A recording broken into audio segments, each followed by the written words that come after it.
مرحبا رمضان مرحبا رمضان مرحبا صلوا علی الحبیب صلی اللہ تعال علی محمد صلی اللہ علیہ وسلم۔ میٹھے میٹھے اسلامی بھائیوں اور مدنی چینل کے ناظرین، سلسلہ ہے ایک واقعہ حدیث سے۔ آج کون سا واقعہ سننا ہے؟ آج کا واقعہ بڑا ہی عجیب و غریب ہے۔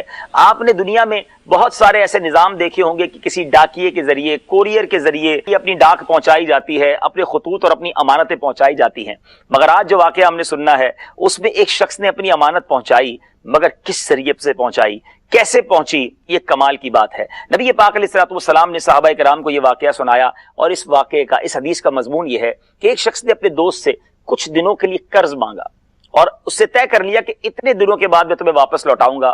کہا ٹھیک ہے، قرضہ تو دے دیتا ہوں، مگر کوئی بیچ میں گواہ تو لے آؤ۔ اس نے کہا گواہ تو کوئی نہیں ہے، اللہ کو گواہ بنا لیتے ہیں، اللہ کی گواہی پر مجھے آپ قرض دے دیں۔ کہا چلیں بات تو ٹھیک ہے، مگر کوئی کفیل تو لے آؤ، گارنٹی تو لے آؤ۔ کہا میرے پاس کوئی گارنٹر بھی نہیں، اللہ ہی کو کفیل جان کر مجھے قرض دے دو۔ دوسرے شخص نے اپنے ایمان کو مضبوط کیا اور اللہ پر بھروسہ کیا اور کہا ٹھیک ہے، اللہ ہی گواہ کافی ہے، اللہ ہی کفیل کافی ہے، میں تمہیں یہ رقم دیتا ہوں، اتنے دنوں کے بعد لوٹا دینا۔ وہ شخص رقم لے کر چلا گیا۔ اب جب وہ دن آیا کہ جس دن رقم لوٹانی تھی، دینے والا شخص دریا کے اس کنارے کسی اور شہر میں تھا۔ وہ کشتی لینے کے لیے دریا کے کنارے پر آیا کہ یہ رقم وقت پر پہنچا دوں۔ 1000 دینار کی قریب وہ رقم تھی۔ جب آیا کنارے پر تو کشتی نہ ملی، بہت تلاش کیا، دل میں یہ گھبراہٹ بھی تھی کہ آج میں نے وعدہ کیا ہے، اس بندے نے فقط اللہ کے نام پر، اللہ کے بھروسے مجھے رقم دی ہے، میں وقت پر نہ پہنچا تو اس کے ذہن میں کیا باتیں آئیں گی کہ میں نے کہیں دھوکہ دے دیا۔ بہت تلاش کی، کشتی نہ ملی۔ اب اس نے کیا کیا، اس کو ایک لکڑی پڑی ہوئی دریا کے کنارے نظر آئی، اس لکڑی کو اس نے کاٹا، اسے کھوکھلا کیا، اس کے اندر اپنی رقم ڈالی اور ایک خط لکھا کہ یہ فلاں کی طرف سے فلاں کی امانت ہے۔ اس لکڑی کو بند کیا اور پانی کے سپرد کر دیا اور اللہ سے دعا کی، میرے مالک تو جانتا ہے میری نیت کیا ہے، میں اپنا قرض وقت پر لوٹانا چاہتا ہوں، مگر کشتی نہیں آئی ہے، مگر تو چاہے تو اس لکڑی کو اس شخص تک پہنچا دے۔ اپنے پیسے اس نے دریا کے حوالے کر دیے۔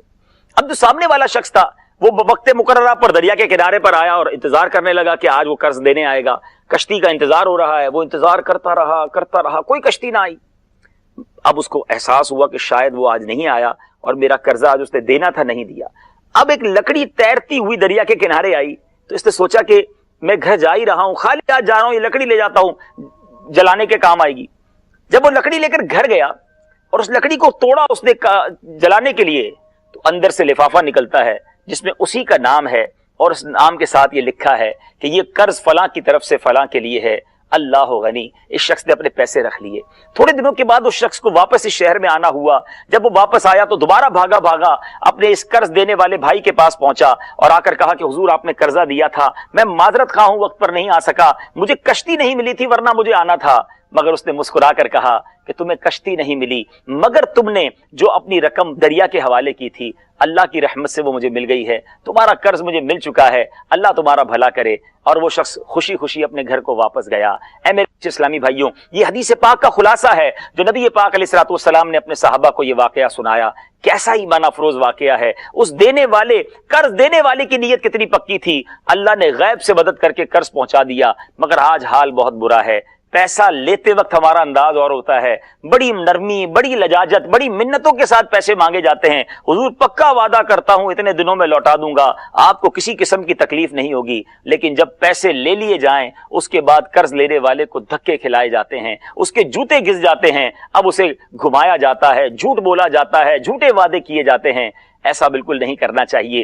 یاد رہے، علماء فرماتے ہیں اگر کسی سے قرض لیا ہے اور اب واپس لوٹانے کی طاقت ہے، چاہے کچھ ضروری غیر ضروری سامان بھی ہمارے پاس ہوتا ہے، وہ بیچنا پڑے تو اسے بیچ کر بھی سامان پیسے دینے ہوں گے، ورنہ ایک ایک دن جو آپ ڈیلے کریں گے، بلکہ ایک ایک لمحہ جو آپ تاخیر کریں گے، اس کے گناہگار ہوں گے۔ اگر کسی کا قرضہ دینا ہے، مدنی چینل کے ناظرین آج کی اس حدیث سے یہ سبق حاصل کریں، اگر کسی کی رقم آپ نے دینی ہے اور اسے تاخیر کر رہے ہیں، تاخیر مت کیجئے، روزانہ بلکہ ہر لمحہ آپ گناہگار ہو رہے ہیں، فوری طور پر جائیے، اس سے معافی مانگیے اور اس کی رقم اسے لوٹا دیجئے۔ اور اگر کسی وجہ سے آپ نہیں دے پا رہے تو کم از کم قرض خواہ سے مہلت مانگیے، محبت کے ساتھ اس سے اجازت لیجئے تاکہ جلد سے جلد قرض اتار دیں۔ اور یہ بھی ہم نے کتابوں میں پڑھا کہ جو قرض دینے کی، لوٹانے کی سچی نیت کرتا ہے، اللہ تعالیٰ فرشتوں کے ذریعے اس کی مدد فرماتا ہے۔ آپ نیت پکی کر لیں کہ میں نے ایک ایک پائی قرضے کی واپس لوٹانی ہے، ہے وہ غیب سے آپ کی مدد فرمائے گا، اور آپ کوشش بھی شروع کر دیجئے۔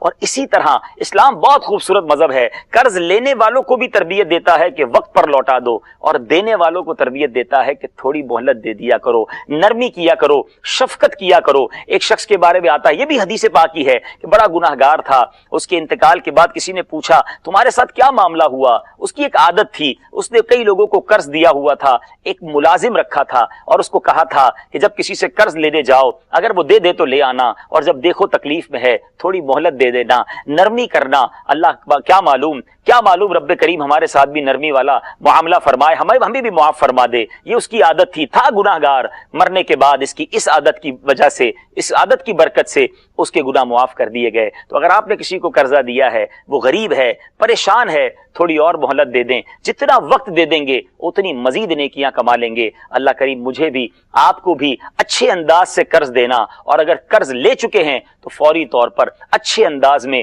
شکریہ کے ساتھ لوٹانے والا بنائے۔ کیا بات ہے میرے آقا علیہ الصلوۃ والسلام کی، احادیث سنتے جائیے اور سیکھتے جائیے۔ انشاءاللہ اگلے سلسلے میں ایک اور واقعہ حدیث سے لے کر حاضر ہوں گے۔ صلوا علی الحبیب صلی اللہ تعالی علی محمد صلی اللہ علیہ